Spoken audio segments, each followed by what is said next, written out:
What's going on, YouTube?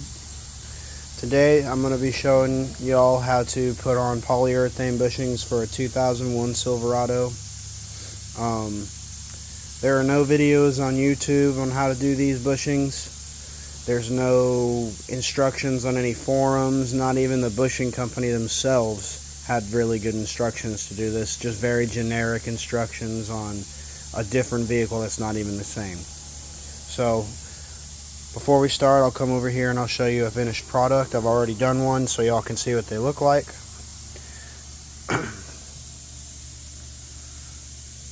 It almost looks factory from a glance. And these are what they look like uninstalled.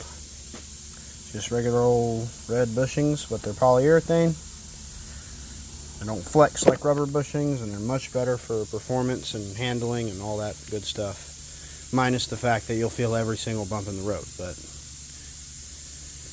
if you don't care about that, it is what it is. So what I've got sitting right here for y'all is just a little set of tools that I've created that worked for me as far as getting those old bushings out, the old rubber ones. I'm using new control arms because the control arms that are on this truck behind me are worn out, and the ball joint and the bushings themselves are all worn out on those control arms. And instead of just, you know, getting a ball joint, pressing that out, and then pressing the bushing out, I just got a new control arm with a new ball joint and just had this set up right here so I could press these out and be done with it. But anyway, I'll show you these tools right now. First of all, I got a big socket right here. This is a 1 11/16 socket. I'll show you what that's for in just a moment. Got a map gas torch. You're going to need some heat for this. You're going to have to melt the bushings a little bit to get them out. And we also got a drill with a wire brush. Now this is the only one that I had on hand that would work for this particular application. But if you could find a circular one that has about this diameter across, it'll work just the same, if not better. And got a good set of pliers right here. That'll allow me to, if I need to grab any hot metal parts when I'm heating it with a torch, just set it to the side and not burn my hand. You're going to need this right here. Nice. It doesn't need to be a big pry bar, just a small pry bar will work, because when you go to take these bushings out, you have to leave this inner sleeve in here. But you have to pop this outer cap right here off, like that, and then leave this cap on and slide that inner sleeve with the cap out so you can reuse it. Now, they won't go back on there. They won't snap on there, as you could tell when I pulled this off. They won't snap back into place, and that's fine. They recess in there pretty good, which is all I really need when I go to reinstall these. But this is just in case I need to get any little burrs or any excess material off that this won't get off, or I need to get in there and use my hands a little bit more precisely, whatever may be the case. You don't need this, but I find this makes it a little bit easier to have a razor blade just to kind of score the outside of the rubber bushing and pry it out. Got a couple hammers and a couple screwdrivers. Now you're going to see me hammer on these screwdrivers. They're not hammer screwdrivers. They're not designed for it. Do as I say, don't do as I do. It'd be better if you had like a straight pry bar with a hammering in like this. But I don't have that, so these are going to be my hammering pry bars for the day. So let me go ahead and get this new control arm set up and on the vise, and I will show you what I kind of got going on here in just a moment. Alright everybody, I got the control arm set in the vise, kind of like funky looking like that. And this is kind of what we're working with right here. This is the old, or I guess new, in this instance, rubber bushing. You saw on the other bushing that I had sitting over there with the control arms, and the polyurethane bushings installed, we're not messing with this inner sleeve right here. This lighter color metal, we're not messing with this. This stays. What gets removed is this rubber right in here, and we're gonna temporarily take off this outer, I guess you could call that a plate with a little insert. Let me get the camera to focus here. But you see that? See how the metal gets lighter a little bit deeper in there? It's because this cup right here is pressed into that piece on the inside. So what we'll do is this one we're not going to take off. We're going to take off this one right here. What I'm going to do is I'm going to get my torch, and I'll just do this while I'm sitting here with y'all. We'll take the torch, and we're going to heat it up on the inside of the bushing. So you got a little flame coming out the other end.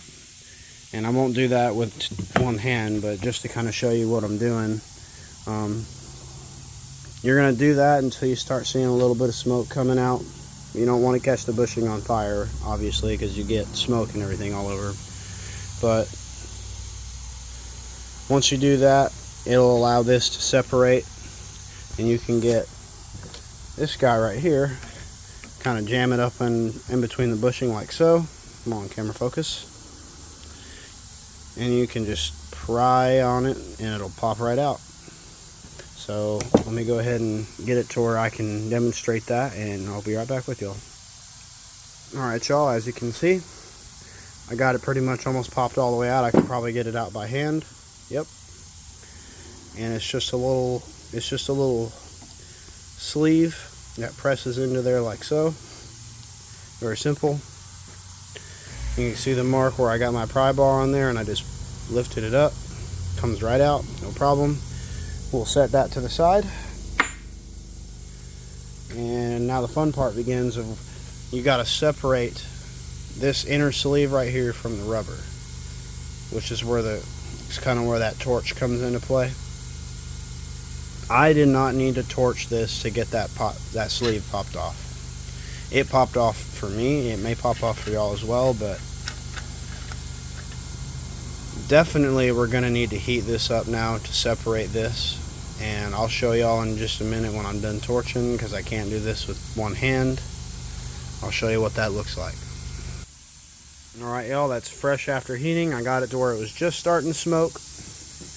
And you can see now how that is just recessed a little bit in there now. The seal has been broken. It's actually going down there by itself. I'll take my trusty pry bar, wedge it in between that little gap, and it just comes right out. Move the torch over so that doesn't explode. And this is for the pry bar, or excuse me, not the pry bar, the pliers will come in hand. You just grab it like that. Set that over, not on the plastic. We'll just set it right there for now. Honestly, that's a good spot. It's all the old rubber from the other two bushings I've already done. I will say that stinks. It's not good for you, so don't breathe that in. I would do this in an open area. I'm okay. I want to be honest with you. I'm in a ventilated shop. I've got exhaust fans going in the background. It's pulling all this exhaust out, all this nasty fumes, so I'm not getting hurt by it. But back to the topic at hand, you can see now that all we have left to do is to get that rubber out of there.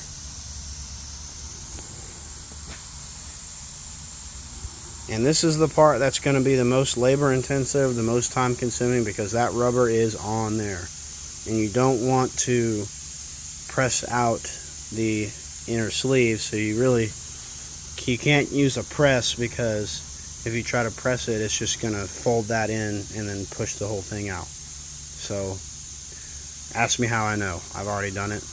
But anyway, once I kind of get down to a point where I get all that rubber out, I will be back with y'all shortly. Alright y'all, a little update. Here's kind of what I'm doing. I took that razor blade that I was talking about, and I made an incision right there and got it all separated, or all the way across, and that just breaks it free of this metal piece right here.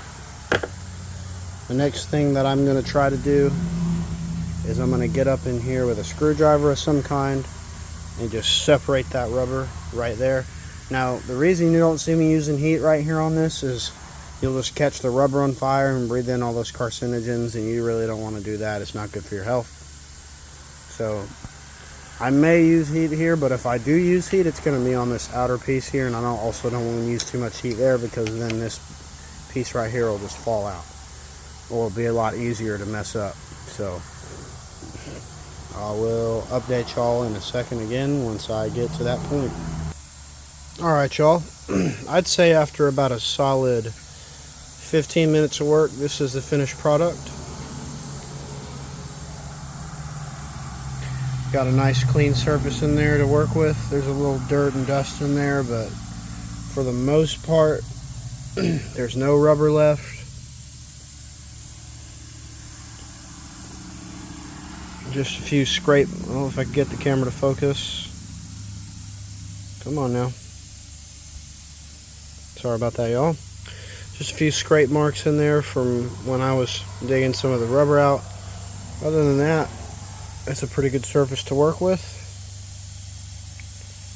And it should work nicely for when we got to put our bushing in. So with this kit that I have in particular, it comes with a little bit of lubricant that you use on these bushings right here. And you just coat this area of the bushing. You just slide it on in there like so. So I'll go ahead and do that for you real quick, and I'll show you what that looks like. Okay everybody, I figured I'd just show you me putting it in, but this is what the bushing looks like with some of that lubricant on it. I've already cleaned out that hole pretty good with a nice little rag and some brake clean, but you can almost get this to push in there by hand. You may need to use a hammer, but rest assured, it will go up in there like so. And I think I am going to use a hammer to tap it in there, so let me go ahead and just gently slide it in there. There you go. Sits in there nice and flush. Looks really good. And now I will show you I guess you could say this is kind of the tricky part, but we got to take that sleeve right there and put it in this way. And once you do that, there's another part that I'll show y'all that's kind of important. So just bear with me and I'll get right back with it. Okay everybody, I've got this thing set up in this vise here like so. Got the vise positioned with this seated firmly inside of there with a little bit of lubricant on it, and it's cleaned of all the rubber, of course. That's seated up against that because it's not going to be putting any pressure on that part. But as we press this in, this is kind of hard to do with one hand, but just want to make sure you're pressing it in evenly because this does have a little bit of movement. So I will do my best here to give y'all an angle while holding this and turning this vise at the same time. But it will slowly press that in.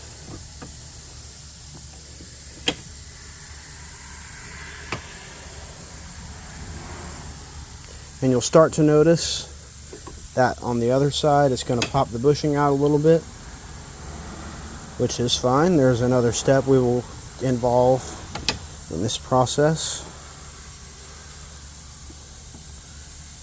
But you can see the lubricant kind of squeezing out on this backside here. That means you're fully seated. So there you go. And now I'll go ahead and rejig it up again, and I'll show you what that looks like when we fully seat this part of it to push this back out a little bit. Alright y'all, I've got this socket situated right up here, and that'll just keep this inside part stable while allowing me to press that part back in, and I will demonstrate that now. This is not damaging the bushing in any way. Very, very little pressure being put on here, but you can see that that little piece is squeezing the lubricant back out again. That means that is fully seated, and I don't want to loosen it because I only have one hand, but that socket allows that to be fully seated back in here, centering the bushing. And let's see if I can figure out what size socket that is. It is a 1 11/16. Makes for a very nice cup tool. And once I get this fully uncoupled here, I'll show you what the finished product looks like. Alright, y'all, that's your finished product right there. You see the bushing is perfectly centered with the center piece on the inside. Only thing that's missing is your outer cap washer, which that will sit in there just like so. It's kind of a loose fit, as you can see, but it will stay in place. It's not a huge deal. When I go to install it, I'll just have to take a little hammer and mushroom the ends of the thing where the control arm bolts out. And it won't be a huge deal. It'll go right in. The truck will have a nice feel to it on the upper control arm side. It won't sway around as much. There's your before. That's your after. Like I said, from a quick glance, it almost looks factory. And that's pretty much how you do that on these uppers. So y'all stay tuned. I'll be posting another video on how to do the lowers. And thanks for watching, everybody.